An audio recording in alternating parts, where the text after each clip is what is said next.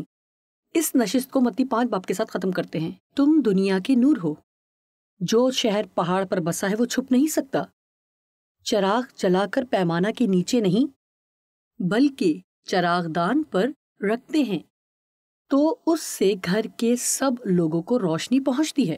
لہٰذا صرف اتوار کو چرچ جا کر اپنی روشنی نہ چمکائیں اور پھر سوموار کو کام پر جائیں تو اس روشنی کو ٹوکرے کے نیچے نہ رکھ دیں تاکہ کوئی آپ کی عدالت نہ کرے اور تنقید نہ کرے کہ آپ مسیحی ہیں۔ اسی طرح تمہاری روشنی آدمیوں کے سامنے چمکے تاکہ وہ تمہارے نیک کاموں یعنی اخلاقی فضیلت اور قابل تعریف کاموں کو دیکھ کر تمہارے باپ کی جو آسمان پر ہے تمجید کریں۔ میں ہر وقت لوگوں کو یہی سکھاتی ہوں، گناہ گاروں کی خدمت کا یہ بہترین بلکہ ایک عظیم طریقہ ہے کہ جب وہ ضرورت مند ہوں تو ان کے کام آئیں، خاص طور پر ان کے لیے جو آپ کے لیے برے ثابت ہوئے ہوں، جنہوں نے آپ پر تنقید یا آپ کی عدالت کی ہو۔ اب میں اسے اس پیغام کا حصہ بنانا چاہتی ہوں۔ آپ جانتے ہیں مسیحی ہوتے ہوئے آپ احساس جرم کا شکار ہو سکتے ہیں اگرچہ ہم خود کو ایمانداروں کے درمیان رکھتے ہیں کیونکہ ہمیں اس میں آسانی محسوس ہوتی ہے، اور کبھی بھی خود کو ایسے مقام پر نہیں لاتے جہاں ہم کسی غیر ایماندار شخص کو انجیل سنائیں، کیونکہ صاف بات ہے کہ وہ لوگ ہماری زندگی میں موجود ہی نہیں ہوتے۔ یہ ہمارے لیے آسان ہے کہ اپنی ہی مسیحی ثقافت میں مسیحی زبان کا استعمال کریں اور مسیحی کتابیں پڑھیں، مسیحی سی ڈیز دیکھیں اور مسیحی دوستوں کے ساتھ رہیں، مسیحی موسیقی سنیں اور کبھی بھی اس ماحول سے باہر نہ آئیں۔ ہمارے ہاں اسٹاف پاسٹر ہیں، پاسٹر مائک، ایک بار انہوں نے مجھے کچھ بتایا اور مجھے بہت پسند آیا کہ وہ باقاعدگی سے ورزش کرنے کے لیے باہر جاتے ہیں۔ میں نے پوچھا کہ آپ گھر پر ہی ورزش کیوں نہیں کر لیتے، اور انہوں نے کہا کہ وہ خاص مقصد کے لیے وہاں جاتے ہیں کیونکہ یہ ان جگہوں میں سے ہے جہاں پر بہت زیادہ غیر ایماندار آتے ہیں، اور مجھے یہ بات بہت پسند آئی۔ چند ایک اور بھی باتیں ہیں جو وہ کرتے ہیں لیکن میں کسی وجہ سے یہاں ان کا ذکر نہیں کروں گی۔ بجائے کسی مسیحی کے پاس جانے کے، وہ جو کہ ان کے لیے یہ کام کر سکے وہ خود ان کے پاس جاتے ہیں، وہ جان بوجھ کر ان کے پاس جاتے ہیں کیونکہ وہ چاہتے ہیں کہ اگر خدا انہیں استعمال کرنا چاہے تو وہ وہاں موجود ہوں۔ آمین۔ حال ہی میں انہوں نے مجھے بتایا کہ خدا نے ان کے دل میں ڈالا ہے کہ اجنبیوں کو محبت دکھائیں۔ مجھے خوشی ہوئی یہ جان کر، لیکن میں تو ابھی تک دوستوں بھر ہی کام کر رہی ہوں۔ میں مذاق کر رہی ہوں، لیکن مسیحی ہوتے ہوئے ہم ایمانداروں میں ہی گھر کر رہ سکتے اور ہمارے پاس غیر ایمانداروں کی خدمت کا کوئی موقع نہیں ہوگا۔ میں چاہتی تھی کہ آج کے پیغام کا اختتام متی 9:10 میں کروں، جیسا کہ آپ دیکھ سکتے ہیں کہ یہ سچ نہیں تھا۔ متی 9:10۔ اور جب وہ گھر میں کھانا کھانے بیٹھا تو ایسا ہوا کہ بہت سے محصول لینے والے اور خاص طور پر شرید گناہ گار آ کر یسوع اور اس کے شاگردوں کے ساتھ کھانا کھانے بیٹھے۔ کیا آپ سوچ سکتے ہیں کہ اس زمانے کے مذہبی رہنماؤں نے اس پر کیا رد عمل کیا کہ وہ کھانا کھانے کے لیے بیٹھا ہے اور یہ سب بدترین گناہ گار آ کر اس کے ساتھ بیٹھ گئے، اور وہ ان کو اس طرح خوش آمدید کہہ رہا ہے جیسے وہ دنیا کے بہترین لوگ ہیں۔ فریسیوں نے یہ دیکھ کر اس کے شاگردوں سے کہا، تمہارا استاد محصول لینے والوں اور بدترین گناہ گاروں کے ساتھ کھانا کھاتا ہے۔ اس نے یہ سن کر کہا کہ تندرستوں کو طبیب درکار نہیں بلکہ بیماروں کو ہے، یعنی جو کمزور ہیں۔ ان سب سے بھی جو یہ پروگرام گھر پر دیکھ رہے ہیں مجھے کہنے دیں، اور ان سب سے بھی جو یہاں ہیں اس بات کے لیے تیار ہوں کہ خدا ہمیں استعمال کرے۔ ہر مسیحی ہر روز گھر سے نکلنے سے پہلے خدا سے کہے کہ آج میرے راستے میں اسے لا جس کے لیے تو مجھے استعمال کر سکے، کہ اس کی مدد کروں کہ تجھ تک آئے۔ تو تصور کریں کہ کیا ہوا۔ آج مجھے کسی کے لیے نمونہ بنا، مجھے دکھا کہ آج کسی کی مدد کے لیے کیا کروں کہ وہ تیری بادشاہی میں آئے۔ اور میں آپ کو بتاتی ہوں کہ اگر آپ اس سے آغاز کرتے اور دنیا میں جاتے ہیں اور خوش اور پر امید ہوتے ہیں تو زیادہ عرصہ نہیں گزرے گا کہ آپ کے پاس لوگوں کو خدا کے پاس لا سکنے کے بہت سے مواقع ہوں گے۔ آج سنیں، بہت سے لوگ جو آج دیکھ رہے ہیں، شاید آپ کا خود یسوع کے ساتھ کوئی شخصی رشتہ نہیں ہے، اور آپ کہہ رہے ہیں اچھا کاش آج کوئی میرے پاس آئے اور یسوع کے بارے میں مجھے بتائے، اور میں ابھی یہی کر رہی ہوں۔ اور میں آپ کو بتانا چاہتی ہوں کہ یسوع نے آپ کی خاطر جان دی، وہ آپ سے محبت کرتا ہے، اس نے آپ کے گناہ خود اٹھا لیے اور آپ کی سزا برداشت کی، اور وہ آپ سے صرف یہ چاہتا ہے کہ یقین کریں اور اپنی گناہ آلودہ زندگی سے واپس پھریں اور ایمان رکھیں کہ یہ وہی ہے جو اس نے کہا کہ وہ ہے۔ اگر اسی وقت آپ مسیح کو اپنا نجات دہندہ قبول کرنا چاہتے تو میں چاہوں گی میرے ساتھ یہ سادہ سی دعا دہرائیں۔ خدا باپ، میں تو سے پیار کرتی ہوں، میں تیرا یقین کرتی ہوں، مجھے تیری ضرورت ہے، میں گناہ گار ہوں اور اپنی گزشتہ زندگی پر نادم ہوں، لیکن میں گناہوں سے توبہ کرنا چاہتی ہوں، تجھ میں بڑھنا چاہتی ہوں اور مسیحی ہونا چاہتی ہوں، یسوع کی پیروکار بننا چاہتی ہوں۔ یسوع، میں ایمان سے تجھے حاصل کرتی ہوں اور ایمان ہی سے تیری منت کرتی ہوں کہ میں جیسی ہوں مجھے قبول کر اور میری مدد کر کہ وہ بنوں جو تو چاہتا ہے کہ میں بنوں۔ آمین۔